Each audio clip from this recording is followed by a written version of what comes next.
Un país se enfrentó al mundo y no ha terminado Sudáfrica, Palestina y el caso de la CIJ que podría redefinir el derecho internacional. Un pequeño país se plantó frente a todo el mundo, señaló a una superpotencia militar respaldada por Estados Unidos y dijo: ustedes están cometiendo genocidio. Y luego lo llevaron a los tribunales, no como protesta, no como discurso, como un caso legal. Y ahora mismo, en 2026, ese caso sigue avanzando y el mundo está mirando. En diciembre de 2023, Sudáfrica hizo algo que ningún país había hecho antes. Entró en la Corte Internacional de Justicia, el tribunal más alto de la tierra, y presentó un caso de genocidio contra Israel por su campaña militar en Gaza. No una conferencia de prensa, no una resolución de la ONU que sería vetada antes de que alguien terminara de leerla. Un verdadero caso legal construido con pruebas documentadas, derecho internacional y la Convención de Genocidio de 1948. Sudáfrica presentó su memorial completo ante la CIJ el 28 de octubre de 2024, un documento de más de 750 páginas de texto legal, respaldado por más de 4.000 páginas de pruebas y evidencia de apoyo. Eso no es un cartel de protesta, eso es una guerra de papeleo librada en una sala del tribunal en La Haya. El mundo se rió al principio. Los gobiernos occidentales reaccionaron con fuerza. Estados Unidos lo llamó teatro político. Israel lo llamó una ofensa. Los propios aliados económicos de Sudáfrica les advirtieron que se retiraran y pensaran en las consecuencias. No se retiraron.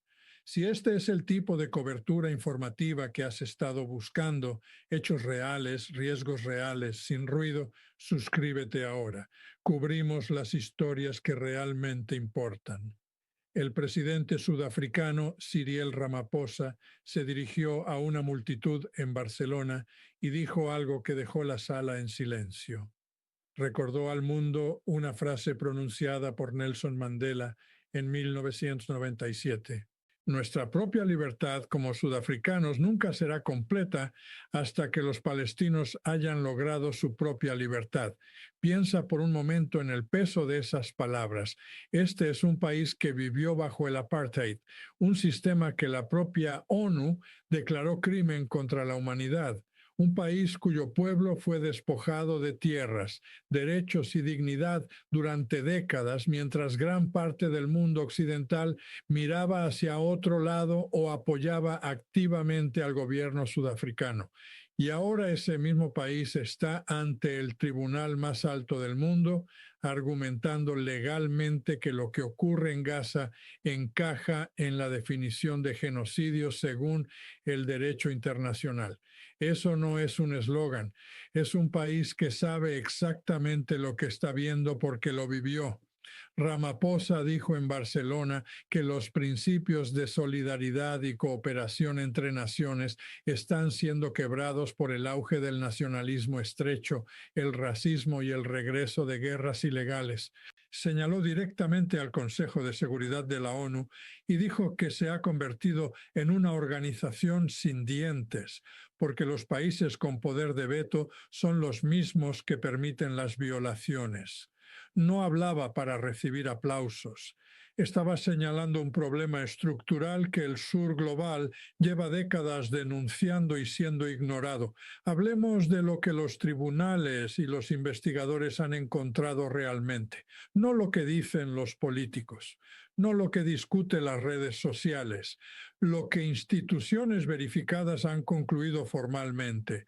En enero de 2024, la CIJ dictaminó que las acusaciones de genocidio de Sudáfrica eran plausibles y ordenó medidas provisionales que instruían a Israel a prevenir actos que pudieran caer dentro del alcance de la Convención sobre Genocidio, asegurar que su ejército no cometiera tales actos y tomar medidas inmediatas para permitir la entrada de ayuda humanitaria en Gaza. Israel no cumplió. Organizaciones de ayuda, investigadores de la ONU y periodistas independientes lo documentaron repetidamente. En septiembre de 2025, la Comisión Internacional Independiente de Investigación de la ONU sobre el territorio palestino ocupado confirmó formalmente que Israel había cometido genocidio en Gaza. Para ese momento, más de 67.000 palestinos habían muerto en Gaza desde octubre de 2023, según las autoridades sanitarias palestinas, la mayoría de ellos mujeres y niños. Múltiples organizaciones de derechos humanos, incluyendo Amnistía Internacional y Human Rights Watch, han acusado a Israel de cometer actos genocidas en Gaza. Estas no son voces marginales, son las instituciones que la comunidad internacional creó después de la Segunda Guerra Mundial precisamente para evitar que situaciones como esta vuelvan a ocurrir. Y todas están diciendo lo mismo. Cuando el mundo vio que Sudáfrica no se retiraba, comenzó la campaña de presión a gran escala. La administración Trump en Estados Unidos aplicó una intensa presión diplomática sobre Ramaphosa para que Sudáfrica retirara su caso de genocidio contra Israel, y las relaciones entre Washington y Pretoria cayeron a su punto más bajo en décadas. Piensa en lo que eso significa en términos prácticos. Sudáfrica es una economía en desarrollo, necesita comercio, necesita inversión, necesita relaciones con países poderosos. El costo de mantener esta postura es real y continúa, y aún así, Ramaphosa habló en la celebración del Día de la Libertad de Sudáfrica y dijo a su pueblo: Sudáfrica debe su liberación al apoyo de naciones que nos respaldaron durante nuestra lucha. Nos solidarizamos con el pueblo de Palestina, del Sáhara Occidental, del este de la RDC, de Sudán, Yemen y las víctimas de la opresión de género en Afganistán y otros lugares. Sin retroceso, sin acuerdos en la sombra, sin retirada silenciosa. En enero de 2025, Sudáfrica cofundó el grupo HEC, una coalición de países que incluye Irlanda, Chile, Malasia y Colombia, enfocada en estrategias legales, diplomáticas y económicas para exigir responsabilidades a Israel más allá del caso de la CIJ. En la política actual, un país que presenta un caso se convirtió en un bloque de naciones construyendo una estrategia coordinada. Así es como crece un movimiento. Aquí hay algo que la cobertura principal sigue pasando por alto. Este caso ya no es solo Sudáfrica contra Israel, se ha convertido en un punto de convergencia para todo el sur global e incluso partes de Europa. Los países que han apoyado formalmente o declarado su intención de apoyar el caso de Sudáfrica en la CIJ incluyen ahora a Irlanda, España, Brasil, Colombia, Turquía, Bolivia, Bélgica, Belice y México. Tan recientemente como marzo de 2026, los Países Bajos, Islandia, Namibia, Fiji y Paraguay presentaron declaraciones de intervención en el caso. Y aquí está el giro del que casi nadie está hablando. Alemania, que inicialmente se había opuesto al caso de Sudáfrica y anunció que intervendría en nombre de Israel, se retiró del caso en marzo de 2026 y anunció que ya no presentaría argumentos en nombre de Israel. Alemania, el país que prometió nunca más después del Holocausto, el país que pagó reparaciones a Israel durante décadas, silenciosamente se apartó de la defensa de Israel ante la CIJ. Eso no es un desarrollo procesal menor, es una señal. Estados Unidos también presentó una declaración de intervención en el caso en marzo de 2026 ante la Corte Internacional de Justicia.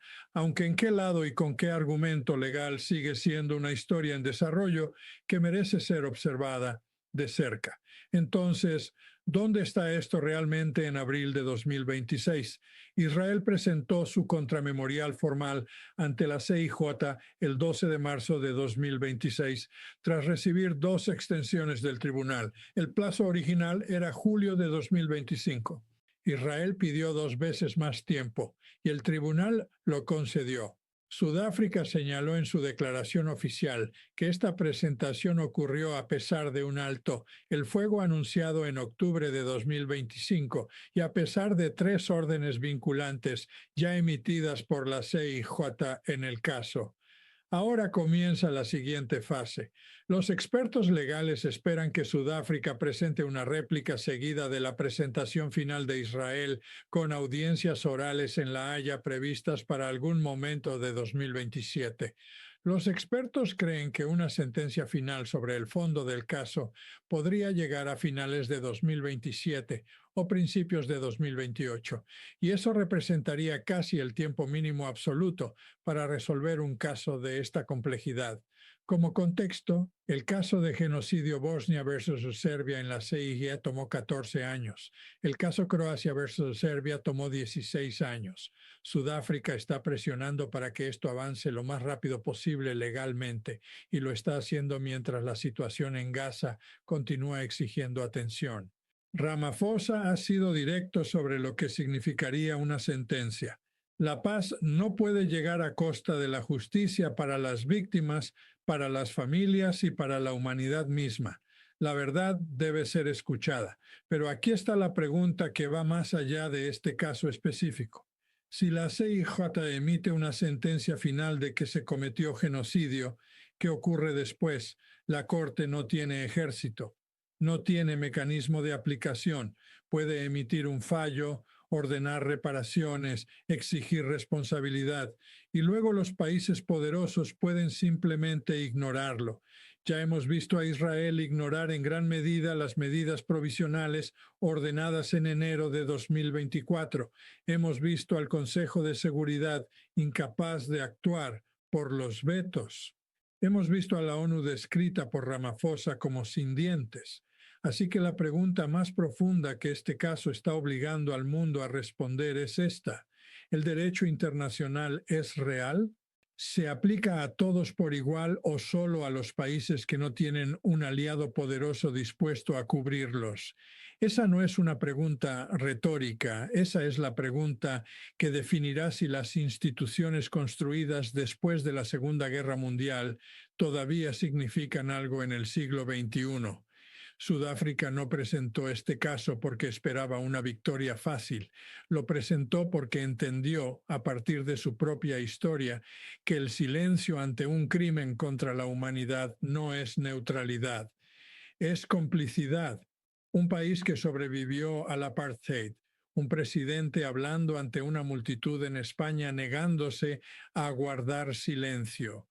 Un caso legal que ahora ha incorporado a decenas de naciones y avanza hacia una sentencia que podría redefinir cómo funciona el derecho internacional o demostrar de una vez por todas que no funciona.